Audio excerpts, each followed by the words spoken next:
வணக்கம் வணக்கம் நண்பர்களே, நான் உங்கள் அரேஸ் ரோபி. இன்னைக்கு நம்ம பார்க்கக்கூடிய டாபிக் பார்த்தீங்கன்னா, நம்ம பிகினர்ஸ் வந்து சில மிஸ்டேக்ஸ் பண்ணுவோம், கிராமட்டிக்கலாக ஏதாவது ஒரு எரர், அது என்னென்ன அப்படின்றதான் இந்த காணொலி ஃபுல்லாக பார்க்க போகிறோம். எஸ் மை டியர் ஃப்ரெண்ட்ஸ், கண்டிப்பாக உங்களுக்கும் ஆங்கிலம் நல்லா பேசணும், எந்த கிராமட்டிக்கல் எரரும் இல்லாமல் பேசணும்னு ஆசைப்படுறீங்களா? கண்டிப்பாக இந்த காணொலியை பாருங்கள். ஃபர்ஸ்ட் நம்ம என்ன பார்க்க போகிறோம் அப்படின்றத விட, நம்ம சேனல் ஏஆர் ஸ்பீக்ஸ், அரேஸ் ரோபி ஸ்பீக்ஸை கண்டிப்பாக சப்ஸ்கிரைப் பண்ணிவிடுங்க. மறக்காமல் அந்த பெல் ஐக்கானை கிளிக் பண்ணிடுங்க.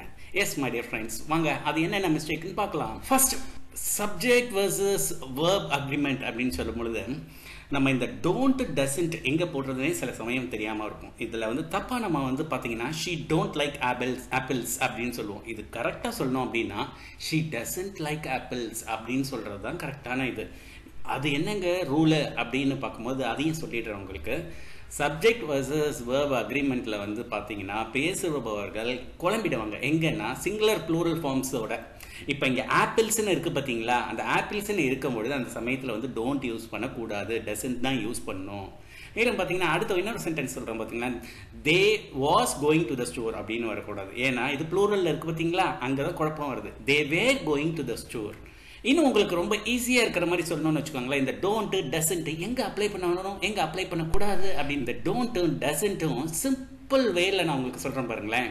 இதோட யூசேஜ் ஃபார்ம் வந்து ஐ யூ வி தே இது இருந்துச்சுன்னா நீங்கள் வந்து என்ன யூஸ் பண்ணலாம் அப்படின்னு பார்த்தீங்கன்னா டோன்ட் யூஸ் பண்ணலாம். அதே வந்து கொஞ்சம் எலாபரேட்டாக நம்ம சொல்லும் போது அது டூ நாட் அப்படின்னு சொல்லலாம். அதுக்கு எக்ஸாம்பிள்ஸ் பார்த்தீங்கன்னா ஐ டோன்ட் லைக் மில்க், ஏன்னா இது ஐயில் இருக்குது. இப்போ ஐ யூ வி தே வந்துச்சுன்னா நம்ம என்ன யூஸ் பண்ணலாம், டோன்ட். இதே டசன்ட் எப்போ சார் யூஸ் பண்ணலாம், அதாவது டஸ் நாட் அப்படின்னு சொல்லுவோம் பார்த்தீங்களா, அந்த டஸ் நாட் எப்போ யூஸ் பண்ணுவோம்னா ஹீ ஷீ இட் இதுக்கு எல்லாத்துக்குமே டஸ் நாட் தான் யூஸ் பண்ணுவோம். ஸோ அதுக்கு உள்ள எக்ஸாம்பிள்ஸ் பார்த்தீங்கன்னா he doesn't know the answer அப்படின்னு சொல்லும் பொழுது அப்போ யூஸ் பண்ணலாம், ஏன்னா அது ஹீல ஆரம்பிக்குது. அடுத்தது ஷீல இருக்கும் போது she doesn't want to join the team, it doesn't seem like a good idea அப்படின்னு.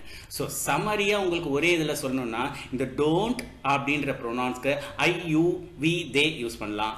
அதே சமயத்தில் டசன்ட்ன்றது வந்து ஹீ ஷீ இட்டுக்கு யூஸ் பண்ணலாம். இப்போ ரொம்ப ஈஸியாக உங்களுக்கு புரிஞ்சிருச்சுங்களா, எங்க டோன்ட் யூஸ் பண்ணணும் எங்க டசன்ட் யூஸ் பண்ணணும் அப்படின்றது. Yes yes my dear friends, அடுத்தது வந்து ப்ரோனவுன்ஸ். இது வந்து ரொம்ப முக்கியமானது, எந்த இடத்துல எப்படி யூஸ் பண்ணுறது அப்படின்றது.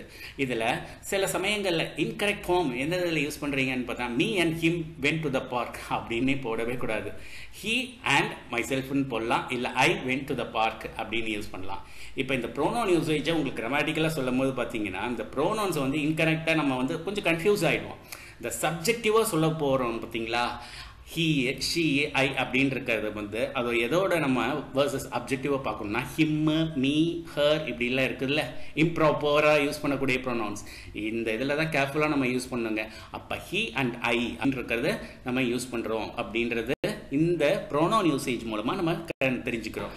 அடுத்து பார்த்தீங்கன்னா பொசசிவ் ஃபார்ம்ஸ், அதாவது நமக்குள்ள இது இந்த பேக் என்னுடையது, இந்த பென்சில் என்னுடையது, the cat's toy is on the floor அப்படின்னு சொல்றதை விட த கேட்ஸ் அதனுடைய பூனையுடைய அப்படின்றது சொல்றோம் பார்த்தீங்களா, அதான் the cat's toy is on the floor. அப்போ அப்போஸ்ட்ரோஃபி எஸ் போடணும். ஸோ இந்த apostrophe S the children's book are on the table, children's அப்படின்னு ப்ளூரல் ஃபார்மில் போடக்கூடாது, the children's books are on the table அப்படின்னு தான் இருக்கணும். ஸோ இதில் மிஸ்டேக்ஸ் அப்படின்னு பார்த்தீங்கன்னா பொசசிவ் ஃபார்ம்ஸ் வந்து எப்பயுமே எந்த இடத்துல கன்ஃபியூஸ் பண்ணுவோம், சேம் அதே தான் இந்த சிங்குலர் ப்ளூரல் ஃபார்ம்ஸில் தான் இந்த பொசசிவ் ஃபார்ம்ஸ் தப்பு மேக்ஸிமம் நிறைய பேர் யூஸ் பண்ணுறது. அப்போ அந்த சமயத்தில் கரெக்டாக யூசேஜ் வந்து என்னென்னா அப்போஸ்ட்ரோஃபி அந்த இடத்துல போடணும், அதுதான் ரொம்ப முக்கியமானது. நெக்ஸ்ட் பார்த்தீங்கன்னா ரன் ஆன் சென்டென்சஸ். இது ஒரு பெரிய விஷயம் இல்லைங்க, அப்படியே ஓடிட்டு இருக்க மாதிரி அது செயல்லையே போயிட்டு இருக்கிற மாதிரி ஒரு இது இருக்கு பார்த்தீங்களா, அதான் ரன் ஆன் சென்டென்சஸ்ன்னு சொல்றது. I went on to the store, I bought some milk, I went to the store and I bought some milk. இப்போ இந்த இடத்துல ஒரு கன்ஜெக்ஷன் போட்டு அதை இன்னும் தொடர்படுத்திட்டே போறோம் பார்த்தீங்களா, அதுதான் நம்ம இங்க வந்து சொல்றது run on sentences. She loves reading, she goes to the library often. இங்க பாத்தீங்கன்னா அதனோட கண்டினியூவேஷன் ஓடிக்கிட்டே தானே இருக்குது. என்னன்னா படிக்குவாங்க, எங்க போய் படிப்பாங்க, லைப்ரரியில போய் படிப்பாங்க. ஸோ she loves reading, ஓகேங்களா, அந்த இடத்துல ஒரு செமிகோலன் போட்டுட்டு அதுக்கு அடுத்தது she goes to library often அப்படின்னு சொல்றது சொல்லலாம். இதுதான் வந்து ரன் ஆன் சென்டென்ஸ். நெக்ஸ்ட் பாத்தீங்கன்னா கமா. கமா வந்து எப்படிங்க யூஸ் பண்றது, it was raining I state indoors. நான் இங்கே தான் கமா போட சொல்கிறீங்க கோலன் போட சொல்கிறீங்கன்னு சொல்லலாம். ஆனால் இந்த இடத்துல it was raining so I stayed indoors. She is a great cook. Her cakes are delicious. அப்போ அந்த கமாக்கு பக்கத்தில் நீங்கள் யூஸ் பண்ணக்கூடிய அந்த verb எந்த மாதிரி யூஸ் பண்ணணும் அப்படின்னு பார்த்தீங்கன்னா you have to be very careful in using the comma which is splices, comma splices. So a comma splices happens when two independent class வந்து இருக்கும் பொழுது அதை ஜாயின் பண்ணுறதுக்காக நம்ம யூஸ் பண்ணுறது தான் இந்த comma splices. Yes my dear friends. அடுத்தது டென்ஸ். இந்த டென்ஸில் வந்து என்ன பிரச்சனை, இந்த இடத்துல என்ன மிஸ்டேக் பண்ணுவோம்னா she writes a letter and mailed it yesterday. இது காலங்களில் இருக்கக்கூடியது. நேத்தி அதை முடிச்சுட்ட, அப்போ அதை நீ எப்படி எழுதணும், ரோட்டுன்னு தானே எழுதணும், ரைட்டுன்னு எழுதக்கூடாதுல்ல, இல்லை ரைட்ஸ்ன்னு எழுதக்கூடாதுல்ல, அதுதான். She wrote a letter and mailed it yesterday.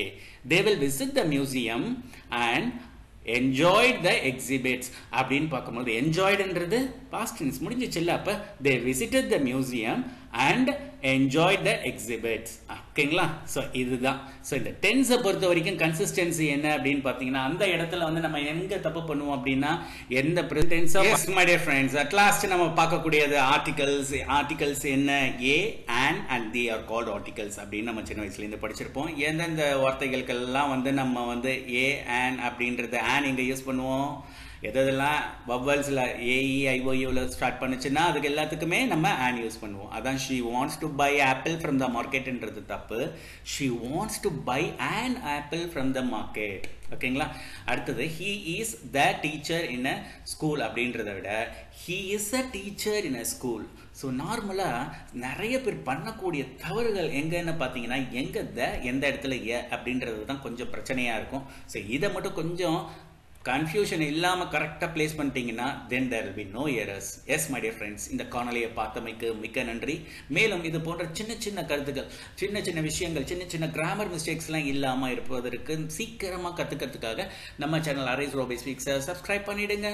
மேலும் பார்த்தீங்கன்னா டெய்லி ஒவ்வொரு சின்ன வீடியோவில் உங்களுக்கு எப்படி கிராமட்டிக்கல் எரர்ஸ் இல்லாமல் பேசுறது எழுதுறது அப்படின்றத ஒவ்வொரு நாளும் சின்ன வீடியோனால பார்ப்போம். Yes my dear friends, thank you for வாட்சிங் this video. Stay with us connected by subscribing Arise Robbie and don't forget to click on the bell icon. Thank you. Bye bye.